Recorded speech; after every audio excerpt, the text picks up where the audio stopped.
pretty cool. It is a countdown. Oh, sorry, we've actually started. Hello, you're listening to Don't Listen to This podcast, all about the 1001 albums to listen to before you die, or allegedly should listen to. I'm your host, Ewan Gleadow. I'm a journalist of at least a year's experience, and I think that qualifies me to talk on a lot of albums. I write for Daily Star, Cult Following, Clapper, Geek Show. I've appeared on a variety of podcasts about music, and I talk a lot about music. As you can see, probably behind me, I do have music. I own music, so that is my certificate of employment, essentially. But I am joined by a very lovely guest, who, if you'd like to introduce yourself, or I can say your name as if you're some sort of king that we've called in from a distant land. It's me. It's me. Yeah, that's your name. Me. It's Nicolò Grasso. I think I've pronounced your name right. I've always wondered that. Yes. You did. We've done podcasts together for about 2 years, and I still don't know how to pronounce your name. It's crazy, yeah. Yeah, but Nick, you're a filmmaker, writer, podcaster, Italian, everything good about life. I guess. How have you been? What have you been listening to music-wise recently? I've been doing great. I've been listening, as always, to a lot of soundtracks. That's how I usually travel the world of music. It's either like the latest film soundtracks or some video game soundtracks. I've recently been replaying the video game Alone in the Dark from 2008, which is it's not good, or at least it hasn't aged very well. It's very janky, but the soundtrack to that is fantastic. It's like, I don't even remember, like choirs from Eastern Europe that have like this haunting chants throughout the game. It's very epic, it's very bold, bombastic. I love it. Then you're playing the game and you keep like crashing into stuff and you can barely move around. It's very janky. But that's what's been fueling my days, You're like in the office writing some boring things for work, and you just have this chance. And they're like, write about museums and paintings. Yeah, exciting. There's always that one song that you kind of latch onto for a couple of weeks where it's like, I've got to listen to this. For me, it's been Beat Connection by LCD Sound System. Just the volume and the sheer veracity of it really helps me focus. It's a great gym song, but it's also a great I've got 20 minutes before this deadline song. But speaking of good music, thank you very much for appearing on this episode. Where thank you for having me. I remember mentioning to you that I was doing this a while ago, and you said essentially put me down for anything Beatles related, so I did, and here we are, starting with what I believe is essentially one of the last recorded albums by the Beatles. I think it is the last recorded album by the Beatles, because Let It Be, although it released later, was recorded before. So we are at the end of the road for John, Paul, George, and the other one. I'm sure we'll get into that. So, I mean, poor fella. I'm going to bore you a moment and read out what Robert Dimery and his collection of merry journalists wrote about Abbey Road please do. In the book. And this is word for word. And it doesn't make much sense to me, but it is word for word. So let's just set the scene. Abbey Road, 1969, Beatles. It's genres, apparently, and I'm sure we'll get into this, are pop, blues, and progressive rock. Those are the big three. Yeah, fair enough. Obviously, John Lennon, Ringo Starr, Paul McCartney, George Harrison, very much made the sounds that we all cherish today. That album behind me, which I've got Abbey Road on vinyl, literally got delivered about 5 minutes ago because I thought it'd be a nice little backdrop for the episode. So I panic bought Abbey Road. Perfect timing right there. Not a bad album to have on vinyl. It marks the second Beatles album I've got, but I didn't write down who wrote this because I don't really think it matters. Because it's our thoughts that matter. But truly, somebody for the 1001 albums wrote, often neglected in the Beatles' all-time best album polls in favour of the more technicolor Sgt. Pepper's and the darker, less orthodox Revolver, the Beatles' last recorded album, Let It Be was merely the last to see the light of day, is a shimmering, never predictable array of songs and song fragments. It is as progressive as anything the quartet ever recorded and stuffed full of emotional twists and turns thanks to their chaotic final years together, now coming to a messy close. Now that first paragraph sets the scene quite well. The Beatles at that point were a bit flustered with one another. They weren't particularly keen to spend much time with each other. I think the best example of that, I'm sure we'll talk about later, is Maxwell's Silver Hammer, which is a brilliant song. Fucking hell, honestly, it took me a long time to convince myself it was, but I digress. Despite the fundamental differences at this stage, McCartney and Lennon were still capable of writing searing material. George Harrison, for so long lumped in with Ringo Starr as a Fabs, also ran, compared to the other two stellar members, had become a serious songwriter, contributing the awe-inspiring Something and Here Comes the Sun, probably the sweetest song John and Paul never wrote. But the vitriol, ecstasy, and social commentary of Lennon and McCartney is what makes Abbey Road, or as it's written here, rude, an Oh no. essential, and they come through with a vengeance. There is the sexual swamp rock have come together, the psychedelic monster I Want You, She's So Heavy, highlighted by McCartney's nimble bass playing, and of course that unique side two song suite, loved and loathed by Beatles heads in equal measure. Sun King is a musical dose of LSD, Golden Slumbers is the band at their most nursery rhyme epic, and The End is a prophetic dose of virtuosity on which everyone takes a solo, even Ringo. That's a lot to fit into 3 paragraphs, so very well done. I Yeah. wrote that. I suppose before we dive into that, I do want to ask what you said very quickly. I want to do the Beatles, and alongside a couple of artists. Have you got any memories with this album? Have you got anything that attaches you to it? I wouldn't consider myself very much an album kind of guy. Even though growing up we still do have actually quite a lot of CDs of various albums. I never quite spent time listening to them. I never was one of those kids who's just sit down and listen to an album, put it in the background. Again, outside of some soundtracks, but with the Beatles, I think they're such a massive band where it's very hard to kind of pinpoint where you first heard them. But I managed, like, even talking to my parents, I was like, does the timeline fit?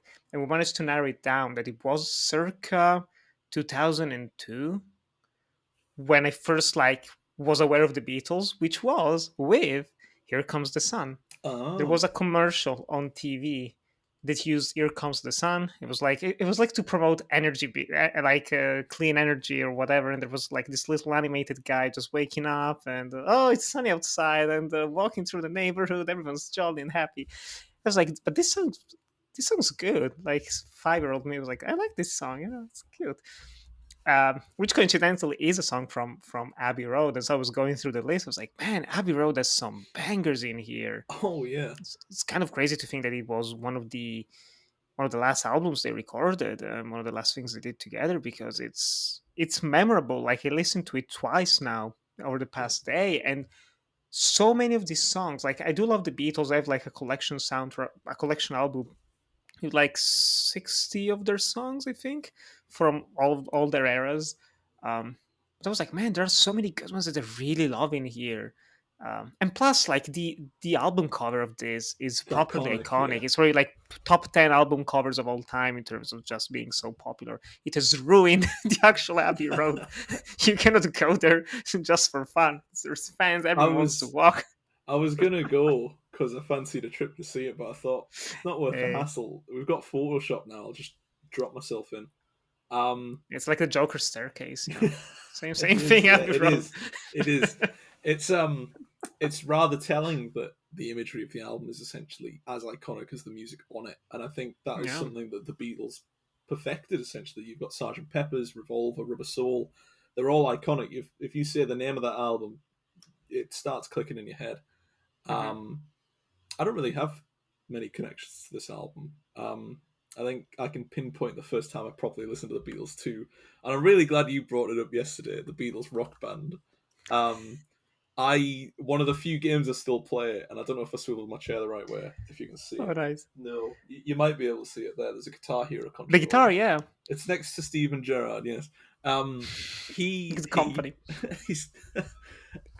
I wish he wasn't, but I used to play Beatles Rock Band a lot at uni. Not because my flatmates particularly enjoyed the Beatles, but because it was cheap and I found it in a charity shop and I thought I'll rattle out some Beatles theme tunes.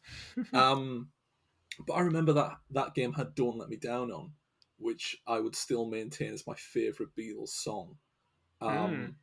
I think that's from the Let It Be sessions though, but it also I think it was downloadable content, it had Maxwell's Silver Hammer on it, which is a song that John Lennon hated so much he refused to participate in the recording of it. Some would say all the better for it. Well, you say that, you're not wrong.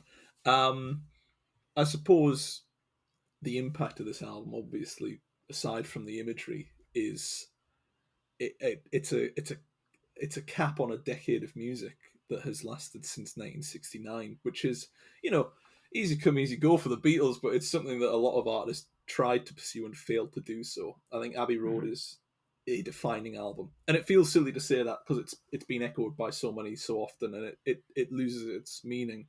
But there isn't any way of getting around the fact that Abbey Road is like an essential album. It is one of the few that you can say everybody needs to listen to it. If they want to do anything in music, they've got to give it a go. Not just purely from the songs and the enjoyment you can gain from them, but the technical perspectives and the merits they have in the recording studios are ideas that would be replicated for decades after. It's I can't remember who said it, but it might just be an in-joke with my mates. I'm sure it's not, but it was essentially all roads lead to the Beatles. Somewhere down the line, somewhere has influenced something, and it'll all go back to John, Paul, George, or probably not Ringo. But the tracks themselves are pretty good. They're not bad, are they? Man, yeah. You've got an A side that has two tracks that, without fail, would bring me to tears, which are Something and Oh Darling, which are just Paul McCartney and George Harrison writing the hearts out with those. Paul McCartney with that fucking boo-wop beat, and then that voice that he would rely on in Band on the Run later down the line. And Something, George Harrison's masterclass, is possibly the best song he ever wrote, which is, you can say that about a lot of the tracks on Abbey Road. It's the best that someone got to, especially Ringo with... I hate to admit it, because it used to be a long-running joke that I really can't stand Octopus's Garden. But I do enjoy it. I'm happy to admit that now. I feel like, as the first episode with a guest on this podcast, I should come clean to all the people at uni that thought I hate Ringo Starr. I do, but Octopus's Garden gets a free pass for being on Abbey Road, I suppose. What can you do? It's a cute song, It's a very cute song, and that's what surprised me, because more often than not, when you have albums, there's always like one or two tracks that you really don't like, that you really want to skip. And while I'm not necessarily the biggest fan of a couple tracks in here, I do think they're all pretty solid. But when they're great, they are masterful. Something is one of my favorites. So it's one of the simpler songs in here as well in terms of lyrics. It's very, very simple, very stripped down and basic, but it works. It has the lovely melody. It has the bridge that's incredible in there. It's kind of a shame that it comes after Come Together. I think this may be a bit of a controversial take. Oh, That's not one of my favorite songs. I've never been a fan of Come Together. Really? Outside of like the chorus, which is like, yeah, right now.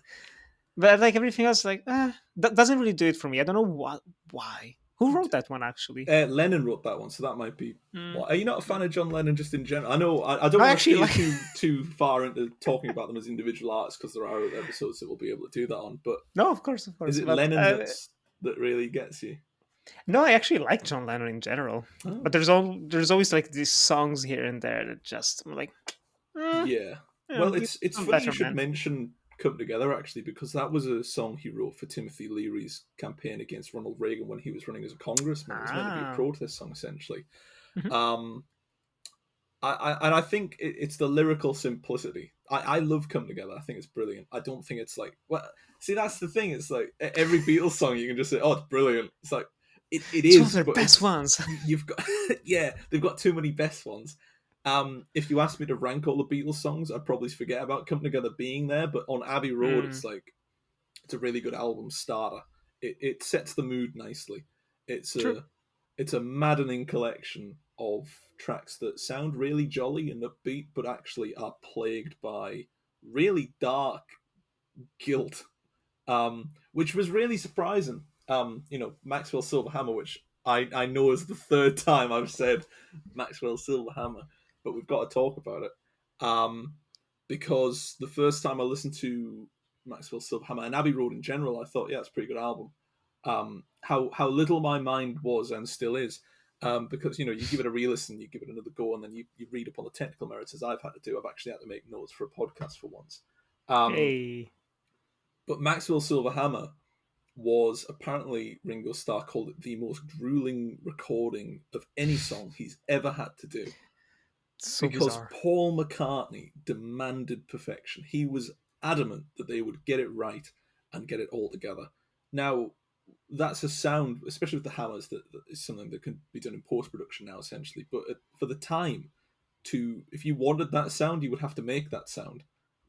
Quite literally, you would have to make it.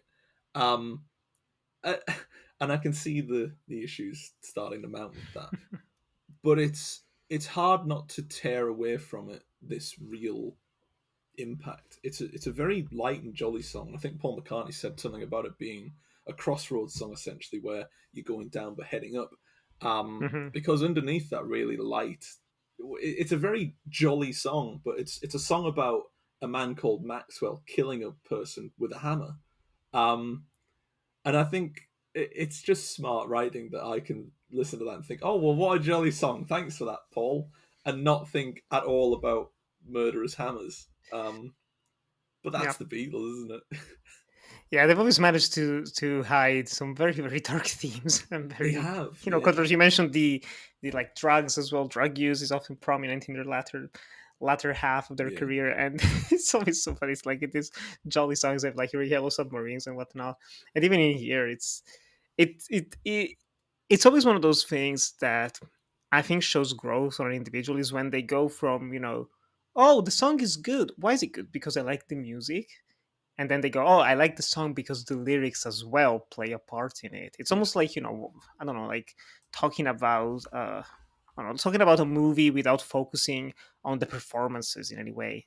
It's like those are kind of key to what's happening, or the dialogue. It's the same yeah, with the lyrics. I think you cannot have yeah, I mean, yeah, you can enjoy a song without focusing on the lyrics per se, but those are ultimately what elevates a good song from a great one. And so I was like, yeah, but this is one of those songs, Maxwell Silverhammer. I, I I'd heard before, not that many times. That's an instant classic for me now. really? Is that like? It's so Is it up there? it's up there. Like I would say, probably most of the songs in the A side are. Yeah. So that's what I wanted to ask you about, actually, because the Mhm. first time I listened to Abbey Road, the B side kind of threw me, and I think that to be Mm. fair is noted in the insert, um, which I read out in my lovely voice. Maybe I'll get the guests to do that from now on. Save my voice box. Um, they essentially called it a unique side two song suite, loved and loathed by Beatles heads, and I never considered somebody hating the B side. It obviously it has rises and falls as any album does, but it's not Mhm. enough to say, "Oh my god, what is this? What am I listening to?" The only track I can think of that really does ruin Abbey Road for me, it's not even a track, is the hidden one, Her Majesty, which is just like, At the end. yeah, it's like after the end, which is a brilliant song. Just a little insert, and it's not the fact that it is a song because it's not really. I have a real grumble about intro 20-second bits that essentially break up an album. If it's on the track listing, I'm rating it, and if it's on there, it's getting a score. So It's a it's not my proper problem. song, damn it. It's I can't do much about that. Her Majesty is like it's just a jolly little thing, like a snippet that they wanted to put in between two songs on the B side, but just couldn't find the space for it. But apparently that means I fucking slap it on the end. That'll do. That doesn't mean you have to include it. That's what They spent compilations are spent the for. money, spent the money Honestly, on it, and they're like, yeah, we have to do it. I guess. George Martin scratching his head in that recording studio, thinking, "Well, how on earth are we going to fit Paul's little shit in?" Um, I'm glad it was cut from the actual B side, and I wonder what you think of. Have you got preferences? What do you think? An A side or B side? What's your go to? With this one, Yeah, definitely A side. yeah, A side because there's the whole medley at the end of the B side, the so-called medley. I read. I was like, "How is it yeah, called a medley?" I don't know. But it's exactly. like this. No, it's the collection of songs. I like them, but they don't hold the same impact as the majority of the songs in the first half. Yeah, Um, which is kind of why I put it down. But I think like the splitting point is with "Here Comes the Sun," right? That's in the B side. Yeah, so that's the first track of the B side, I think. I'm going to double check, otherwise we're going to sound like idiots. I think it is. Yeah, it is. Here Comes the Sun. And then after that is Because. Yeah, Um, which are good. I love those two songs. I think because it's also very underrated. yeah, But then like in the A side, you end with "I Want You, She's So Heavy," which is very it's that's disqualified as yeah, prog rock, right? yeah, It's yeah. like I it's think that's where 6 it gets minutes the. long. It's Probably, and beautiful. I really like it. It's one of those songs that back in the day I didn't like, Yeah, but over the past year I was re-listening like to Beatles tunes in the album that I mentioned earlier, the collection, and I was like, yeah, those prog rock songs are really freaking good. And this is one of my favorites actually. So when it popped up, I was like, "Oh man, it's here!" It's very yeah. specific tones, very specific sounds that just transport you. Like it's. I think that's one of the powers of this album specifically is that it keeps changing tones and atmospheres. You have the playful songs, you have the romantic ballads, and you have these experimental tracks that aren't as out there as some of the other songs that they made in like 67 or 68. And so it almost feels like a full meal, like one of the best full Yes, meals you can yeah. have. Where it's like, you know what, even though I don't necessarily love each dish, it's such a good variety that I don't get tired of it. It's just like, and like some of them are delicious, some of them are just just enough to cut in between one meal and the other. One food and the next. No, absolutely. I completely agree with that because I think for me the A side as well. It is 6 tracks of absolute perfection. Um, Yeah. I could not break down for you what the best track of that one is, apart from it's probably "So Darling." Let's be fair. Um, Hmm? there's something to be said for the quality on that A side, and I think what I love most about um, "I Want You, She's So Heavy" is that it just stops. It just stops, just very mid note. It's like, right, get yourself turned over to the B side. It's like, right, okay, sorry. Um, it is possibly my favorite Beatles A side. If I was to take all of their albums throughout the years, and that's some stiff competition when you've got stuff like Sergeant Pepper's, which is the obvious choice that the insert mentioned, which apparently people prefer over Abbey Road. Um, hey, I mean, I was one of those people until I re-listened to it yesterday. Um, You're a changed man now. you know me, I'm reformed. I'm for once wearing white rather than a black denim jacket or a Symbolism. blazer. Symbolism. I'm like the White Album or It's Michael you Jackson at and the the Brit Awards. white. But as far as the B side goes, I think it's more. I really enjoy it, but I appreciate it more than anything because it always reminds me of Pink Floyd's Dark Side of the Moon, which obviously came after Abbey Road. But that continuation of tracks where Hmm. it's now my I don't want to get into Pink Floyd too much, and I don't want to cause much trouble because I don't know when I'm talking about Dark Side of the Moon on this podcast. But Ooh. I'm not particularly keen on Dark Side of the Moon. I think it's a very good album. Mm-hmm. I just think what Abbey Road does here, where it blurs the songs together. If I closed my eyes, which I do often, if I close my eyes and I'm listening to this, or I'm not paying attention, like so, I listen to it on my phone, Mm-hmm. with AirPods. I won't blasting out the fucking bottom of my phone speakers, but I could not tell you when the track shifted to the next one, and I think it was Polythene Pam as she came in through the bathroom window. I couldn't tell you when it Mm-hmm. switches. It's just a natural flow that has, I think, modernized itself well. I think that has to be said. Where it's vinyls are a very different story because Yeah. you're not processing a track. You're not pulling a track from the cloud and putting it onto someone's speaker. Um, but even then, with Dark Side of the Moon, I can notice those little jolts and flickers of right, the track's changing. When the effect is meant to be, you can't tell. Um, Mm. and it's the technical merits of the Beatles there that they can do that so well and so seamlessly that it creates one long little track. Not even little, it's about what 10-15 minutes. But even then, it has those rises and falls, which is where I can kind of see why people would think, oh, okay, well, it's not quite for me. Um, I suppose the highlights of that period, though, it's you've got Sun King, she came through the bathroom window, and then you've got that break of Golden Slumbers carry that way at the end. Mm-hmm. Um, but even then, it's stuff like Polythene Pam and Me Mr. Mustard are great, but I don't think they'd work on their own. Like, You Never Give Me Money, if that wasn't in there, connected to all of that, I wouldn't go out of my way to listen to it. Hmm. I'd say that's probably the weakest track on the album, actually. You Never Give Me Your Money. Oh, Other I than was Her gonna say it's one of Majesty. my favorites from Really? the Go B on. side. Yes, What yes. about it do you like? Probably just the power of Paul. Power Little of Paul. Paul, his Yeah. sweet voice. Um, it's it has this melancholic aura to it Yeah. that I just really vibe with. There's a few other Beatles songs like that I really resonate with. Yesterday and a couple more. Yeah. Like Still My Guitar Gently Weeps, I think it's the name as Oh, well. yes, yeah. While My Uh, Guitar Gently Weeps, which was While My Guitar. Harrison's writing, yeah, There on the you go. White Like album. those ones, like that type of Beatles sound, I really gravitate towards, and this feels Yeah. very much in the same vein as those. So I really enjoy it. Yeah. Do you think it's the acoustics, the more stripped back approach that they take on those tracks? Because Yesterday and While My Guitar Gently Weeps, very acoustic guitar heavy, very vocally Probably, charged.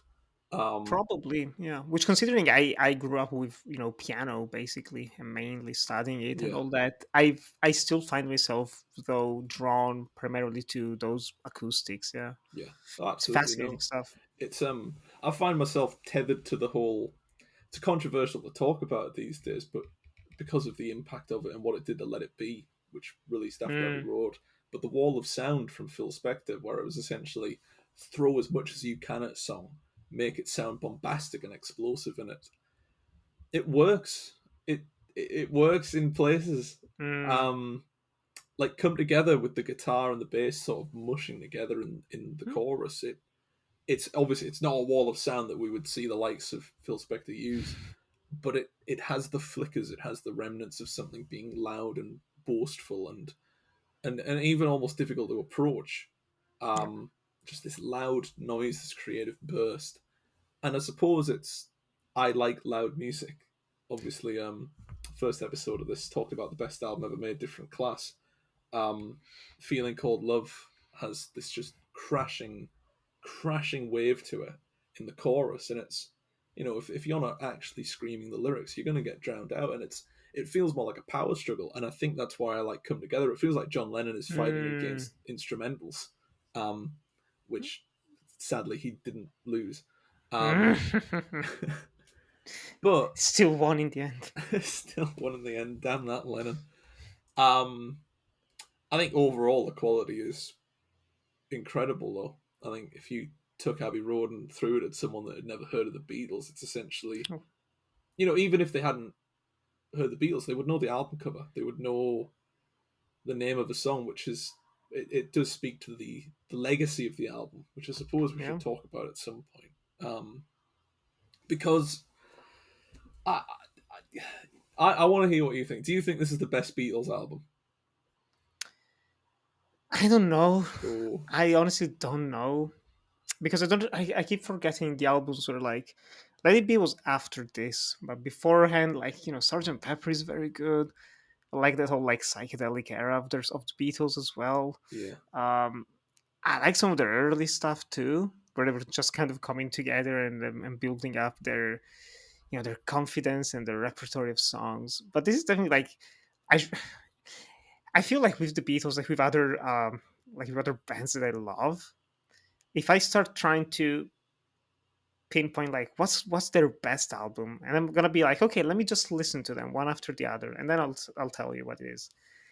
The last album that I listened to is probably going to be the best one. It's like inevitable. It's kind of like yeah, but yeah, that one was great, but this one is the good one. yeah, What actually, now that I'm listening to this new album, this is actually the best one. So as of right now, I'd probably say Abbey Road probably is their best album, especially because of the sense of finality that is behind it. yeah, Even the fact that the final actual track is called The End. It's not just the end of the album itself, but it feels like the end of an era, the end of the decade. yeah. So many things changing. The world is different from when they started, like 7 or 8 years ago. So it's it. I probably yeah. Damn it. Yes, for now I'll say it is. It is their I'm best so album. glad such an easy question caused such a difficult response. because that's what It's just I'm podcasting's fighting all inside of about. myself. It's I had the same issue as you though, where it was kind of not convincing myself to come around to thinking Abbey Road is the best album, but loving Sergeant Pepper's that much. Hmm. Um, up until today, up until about an hour ago, it was the only Beatles album I had on vinyl, Sergeant Pepper's, and it had been about 2 years since I'd actually given it a listen. I don't, you know, I think it's just where I'm at with my music currently. Is I'm not pulling out the Beatles to put them on the vinyl player in the same sense I'm not pulling out the Beastie Boys, which I might do actually after this. But A little treat. I treat myself bit of Beastie Boys. Go on, bit of Sabotage. Ooh. But Sweet. as far as the Beatles go, it's the only Beatles albums I own are Sergeant Pepper's, and then when my granddad knew I was getting into vinyl, he was like, "Oh, we've probably got some in the attic," and I have an original print of "Don't Let Me Down and Get Back," which is nice Oh, because "Don't nice. Let Me Down's my favorite track, and it's got the crackle on it, nice Apple Records, just blissful. Um, That's lovely. it's one of the few things I'd save in this room if there was a house fire. Um, Don't Let Me Down and Get Back, myself. Probably this potted plant that I nicked out of the bathroom. Sorry, it's called a soccer. I've knocked this over so many times that I'm drunk, but it's Soccer plant. soccer plant. It's from IKEA. It's an IKEA plant. Um, Love it. I've Gotta preserve life, you know. yeah, it's not real. It's like it's sinking into this. Anyway, what was I on about? Abbey Road. Yeah. It's yeah. um, I think like you said, it's the finality of it. It's an incredibly sad album. Mm. Um, you know, knowing that these are the tracks that they last put together, knowing that this is essentially how many tracks are on this? About 14, I want to say. It's like yeah, 14, 15. 11 plus 6, 17. Maths is not my strong suit. 17 tracks. Well, it's 16. We'll not count Her Majesty for obvious reasons. But it's an incredibly sad album because for all that Octopus's Garden is really jolly, it's Ringo singing about how he wants to spend the rest of his days with his friends. Remove the Under the Sea, but he actually is lamenting the death of the Beatles. It's a very rugged, bittersweet track, which just so happens to be about fucking octopus. I digress. It's tender in all the right spots. You look at Yes. something in the way she moves is a beautiful lyric by Harrison, who would go on to be, for a brief period, the most successful of the four individually, with All Things Must Pass the year after. It's I think the reason it's so tender though, and it's like it's hard to talk about the legacy of the Beatles without talking about the people that love the Beatles, because the people that love the Beatles are on the same level as the Bob Dylan fans. They are, how do I word this nicely? They are dedicated, extremely so, to preserving a legacy that they had no part in making, but now carry the torch of. I respect that a lot. I really do. I have a lot of respect for people that are going to base their whole lives around the Beatles. But what they do and how they manage to keep hold of that is essentially by keeping the songs in check, keeping Abbey Road was not the best received on its release. It was a commercial success, but over time it's grown and grown, and naturally it's landed itself in a spot where it's a really, really touching album for people that care about the Beatles as people. And I think that will always elevate it. If you really do have love for George, John, Paul, and Ringo, there is something to be said about the legacy of the album as something that people emotionally attach themselves to. But even then, you don't have to be a fan of the Beatles to love and understand Abbey Road. It's a very technically strong album. Not as in technically as in like, oh, well, it's technically. Literally, the technicalities of the album, the broad strokes and the minor details that put it together are just so sincerely creative and thoughtful that just as an enjoyer of music and sounds, it's very hard not to think, well, fuck me, they've done something here. Which isn't a new thought. Everybody probably thinks that. There's very few people I can imagine hate Abbey Road. Very I sad couldn't. people. Yeah, well, that's the thing. Everyone's entitled to their opinion, but there are certain opinions that are just wrong.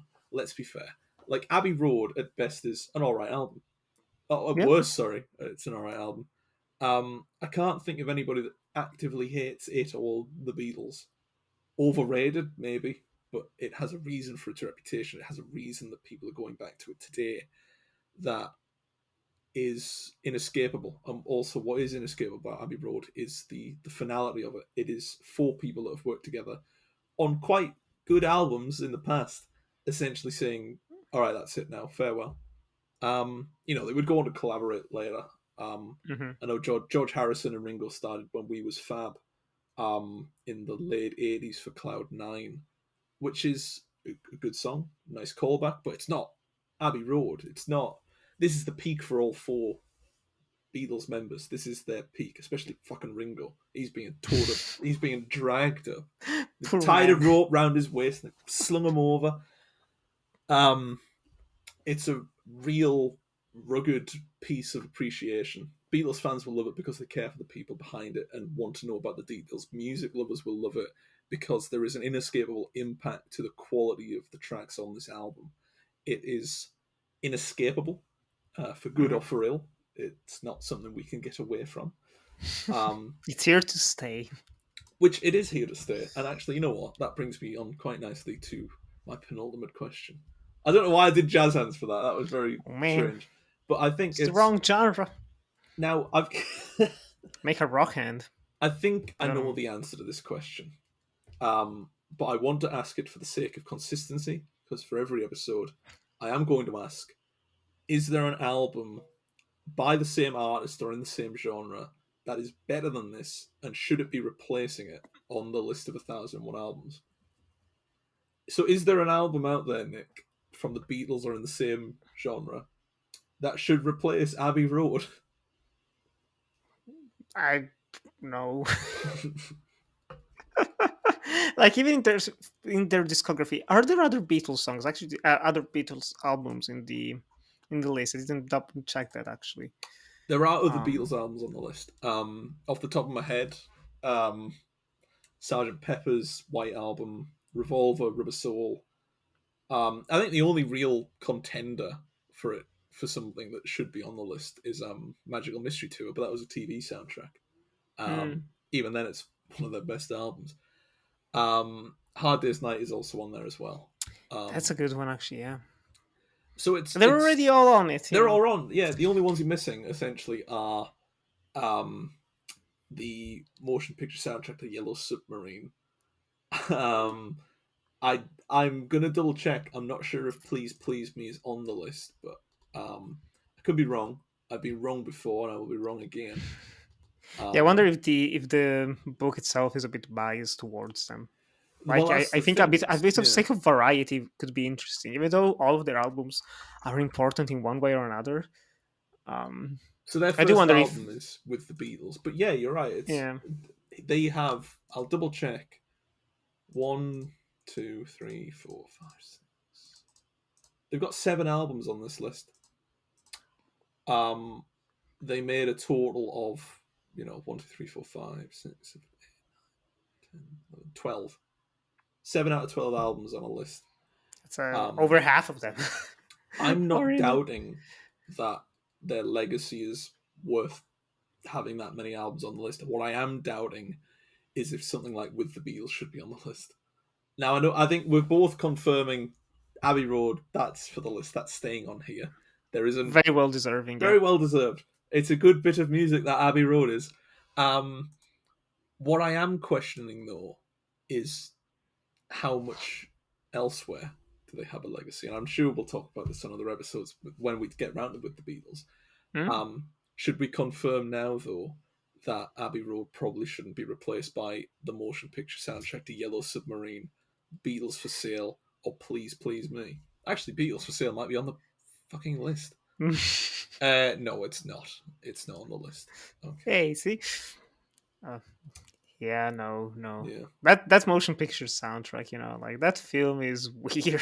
It's not necessarily in a good way for me. I think it's the dubbing of the voice actors they got. Yeah, it to reminds do me the a bit of Beatles, Fantastic Planet, which came out a couple of years afterwards. Just that which is style. pretty good. A very I good like film, yeah. Fantastic Planet, but Um, Even then, Submarine though, was. it's Yellow Submarine, the actual album for the soundtrack. It had All You Need Is Love on it and Hey Bulldog, which are, again, very great Beatles songs, but there's no need. There's just no need to be hiding stuff like that on there. No, Um, no. but I suppose Abbey Road, definitely on the list. Can we lock that in? We'll get the second album confirmed and down. It's the Um, seal of approval. we have the seal of approval. That's done and dusted. Um, there's only one last question then, really, isn't there? What is the best track on Abbey Road? It's a very easy question. It's Her Majesty, obviously. It's That's that at the done. end, Right, thanks very short, much for listening. That's it. sweet, memorable, stays with you. You definitely go back to it multiple times. No, like to be honest, part of me is really probably for nostalgia's sake. I'd say "Here Comes the Sun" Yeah, because it's one of the very few like truly positive songs in here. Outside of just the actual music in itself, just the lyrics, beautiful, yeah. hopeful, joyful. You get to the B side, it's like, here comes the sun, and that is just that is darkness. The sun is left. It's a nice But palate cleanser to "I Want You She's So Heavy," which is like a very yes, abrupt prog rock, terrifying track. To come into yeah, acoustic melodies from George Harrison is reassuring. that's probably like Velvet Underground. It almost feels like I Want You, She's So Heavy. Like it could Yeah, go on forever for like another half an hour, and you just get lost in it just in a daze. that's the thing. It's Um, a you can't help but get lost in that track. It was essentially up to them to cut it when they did, because I would have listened to that for another like 10 minutes because that riff is just builds and it looks like it's going somewhere, but it's got nowhere to go, and it's lovely. It's great. I think there's probably like a 10-hour version of it on Oh, YouTube if I you hope search for it. so. It'll be in the But special edition of Abbey Road or something. I can see that. But honestly, I'd probably like "Here Comes the Sun" for those reasons, but very much tie it with something. Yeah, And I think not only because it's as we mentioned, like everything, the simplicity of it, the beauty of the music itself, but also just the opening chords in it. Dun, dun, dun, dun, dun, dun. Like yeah, that's Beatles. Like you listen to it and instantly it just clicks. It soothes you a little bit. It's like yeah. something da. It's like yeah. It just gives me a bit of respite, a bit of joy, a bit of quiet. It So does, I especially probably after say how something something is that. That's the favorite. definitive. Yeah. Definitive something. That's it. All right. Okay. Well, what was all that about with "Here Comes the Sun"? It's nostalgia. That's nostalgia Nostalgia. talking. Yeah. It's I 5-year-old yeah. Nick just comes out sometimes. It's you reminding yourself of car insurance adverts, the glory days. No, Beautiful I times. would have said something as well Mm. had I not given the album another listen. Um, something for a long time was there's no how, something for a long time was something I would listen to a lot. It's like that Mm. just doesn't make sense in my head. Um, I would always put it in playlists I would make for people. You know, it was like not obviously not like a house party playlist. Like, give me your best fast rated tracks. It's like a bit of George Harrison for you there. It was Sneaking in, it's like if someone was like, "What make me a playlist of like your favorite songs?" Even though I hadn't listened to the Beatles in ages, something would always drop in there. mm. And it's not until recently that I've actually started listening to the Beatles again, and I think I'm glad I bought Abbey Road and listened to it yesterday because it is a special song, and I don't have any particular memories with it. I don't have any place I associate with it, but I do have those moments of like, oh, what's your favorite song? It's like something. Um, but after listening to it yesterday, "Oh Darling," for Mm.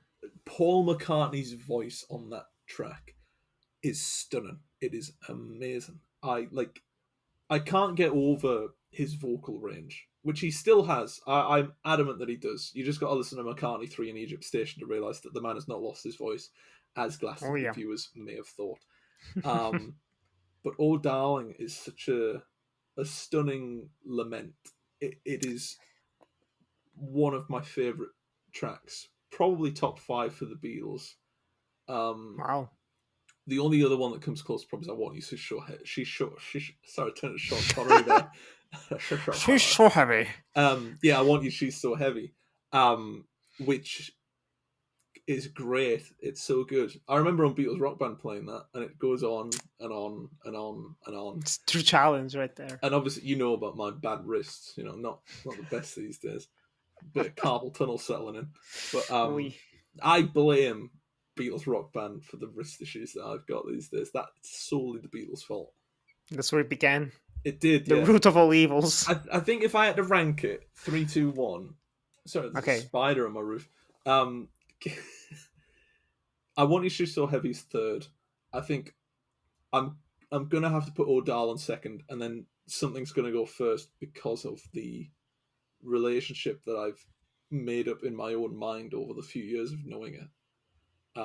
But to be fair, Something always reminds me of George Harrison's solo work, and George Harrison's solo work is stunning. It is remarkable. He's one of the great lyricists that is overshadowed by the two even better lyricists in his own band and a drummer. Can you tell I don't like Ringo? So much Ringo slander in here. Poor man. I got an email from his press team that he's like, oh, he's got a new LP out. It's like, that's good for him. That's I'm going to listen to PJ Harvey now. It's just a pat on the back. Nicely done, Ringo. That's your age. It always, like, it's the one joke Family Guy did quite well was Beatles in the recording studio. And it's like, oh, guys, I've written a song. It's like, that's wonderful, Ringo. We'll pop that on the fridge right there where everyone can see it. It's like, I wouldn't even put it on the fridge. But straight to the trash. Having listened to his solo stuff, which, by the way, none of it's on the 1001 albums list. What a shame. A lot of it, weirdly problematic lyrics. Really strange. Anyways, Abbey Road, not a bad album, is it? It's all right. No replacement needed. We can tick that one off. That's a well done to the minds behind the 1001 albums list, and a very well done for us. And I'm sure you've got more opinions on a similar wavelength to that. Do you want to tell all our lovely listeners where they can find you on the old socials? Of course. You can find me on Twitter and Instagram at NickyGra97, and there you can find my Linktree, which has links to everything that I do. I make short films, I write reviews and essays, and I also host, together with Ewan here, the Death by Adaptation podcast, where every 2 weeks we take one classic book and compare and contrast it against its cinematic adaptations. So definitely check that out as well. There's not going to be that many bad music opinions on my Twitter, but if you like movies, if you like games, then definitely check that out. Yeah, we do indeed host Death by Adaptation, both of us, unless I go out drinking. You deserve a break every once in a while. Reading 4 different adaptations of Beauty and the Beast, or going out and getting pissed in a field, Same feeling. What can you do? For people that want to follow me on the old socials, they can if they want. Sorry, I was writing something on a piece of paper because I've got to read it out. So you can follow my Twitter account at Ewan Gleadow, EWANGLEADOW. You'll know it's me because it's got a little blue tick next to it. Hey. Or you can get me on Letterboxd at the same name, just without the verified badge. You can find my writing, however, you can find that on Cult Following, The Geek Show, Clapper, Daily Star, Newcastle World, and a couple of other places that I've forgotten the name of. But you can also follow the podcast Twitter, which I genuinely, literally just wrote down. At the time of recording, I've not even made the account. But I'm going to hope that I can use at DLTT pod on Twitter. I'm going to hope. DLTT pod on Twitter. I hope. I'm going to make that now, I think. I mean, you're verified. You can just write to Mr. Twitter and tell him to give it to you. Just cancel the other account, Twitter. Who owns Twitter these days? It's not Elon Musk anymore, is it? I don't know. Let's be fair. This recording, we're doing this before Venice. This will be released after Venice, so I don't know if Twitter will be a thing in there. But era next month. I don't know. Anyways, it's been lovely chatting to you about this, Nick. Thank you very much. I'm just watching the timer tick over, and I'm just seeing if I can get it to 50 minutes. So I'm filibustering and filling up our period of time together because I know we've got a meeting after this. So you get to hear me unrecorded, where I swear a lot more and I Unfiltered. don't sound like this. But no, thank you very much for appearing on essentially the first episode of this that has a guest. Hopefully, Thank you for having me. I've not put you off. This was fun, and I'm You looking don't have forward to to come lie. back. It's like, oh, there's a gun to my head. There is not. You're in a different country to me. That's a very long rifle. No, lovely. I think that's the end of it. I don't really know how to end these things, so I might just click stop.